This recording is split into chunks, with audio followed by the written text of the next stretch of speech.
এটি বিশেষ ঘোষণা আমাৰ অনুষ্ঠান সমাপ্ত নোহোৱালৈকে আমাৰ অস্থায়ী কাৰ্যালয়ত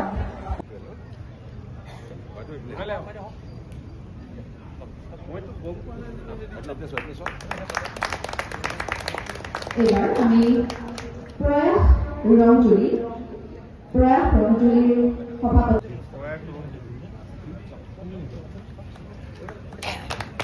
এইবাৰ আমি বঁটা বিতৰণ কৰিবলৈ লৈছোঁ ওপৰ ৰাজাপাৰা।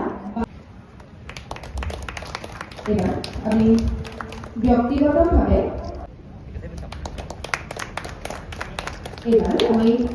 সূৰ্যমণি পাটগিৰি, তাৰপিছতে শ্ৰদ্ধাৰ ধনেশ্বৰ বসুমতাৰী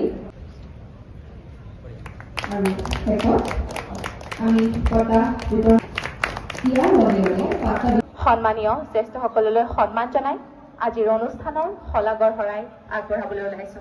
পোনপ্ৰথমতে আমাৰ মুখ্য অতিথি ৰাভা হাছং সাহিত্য শাসিত পৰিষদৰ মুখ্য কাৰ্যবাহী সদস্য টংকেশ্বৰ ৰাভাদেৱক আমাৰ চাওক, আজি গোটেই অসমতে প্ৰায় 98 সমষ্টি বিধানসভা সমষ্টিত অসমৰ যুৱশ্ৰী মুখ্যমন্ত্ৰী ডক্টৰ হিমন্ত বিশ্ব শৰ্মা ডাঙৰীয়াই ধেমাজিৰ পৰা কেন্দ্ৰীয়ভাৱে বঁটা বিতৰণ কৰিছে।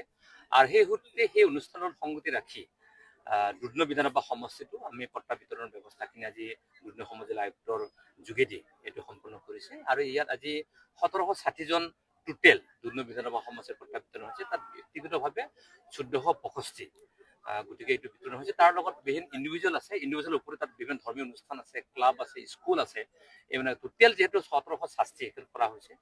আৰু আজি তাৰিখলৈকে বসুন্ধৰা 1.0, 2.0, 3.0 এই সংক্ৰান্তত মেক্সিমাম ভূমিপুত্ৰ জনজাতিসকল, খিলঞ্জীয়া মানুহসকল বা ইয়াৰ অসমীয়া মানুহসকলৰ ক্ষেত্ৰত বা ভাৰতীয় নাগৰিকসকলৰ ক্ষেত্ৰত থকা যি ব্যৱস্থা গ্ৰহণ কৰিছে, মই ভাবোঁ এই ব্যৱস্থাই আমাৰ যি অধিকাৰ, আমাৰ যি স্বাভিমান, আমাৰ যি মাটিৰ যি আমাৰ অধিকাৰৰ যি জন্মস্বত্ব যি অধিকাৰ, সেইটো ইতিমধ্যে অসম চৰকাৰৰ ডক্টৰ হিমন্ত বিশ্ব শৰ্মাৰ নেতৃত্বত ৰাজহ বিভাগে আৰু গোৱালপাৰা জিলা প্ৰশাসনে সুন্দৰভাৱে এইটো সমাপন কৰিছে। আৰু মই ধন্যবাদ জ্ঞাপন কৰিছোঁ মুখ্যমন্ত্ৰী ডাঙৰীয়া আৰু যিসকলে যি বঁটা পাইছে তেখেতলোকে ধন্যবাদ জ্ঞাপন কৰিছোঁ। এইটো আজি শেষ নহয়।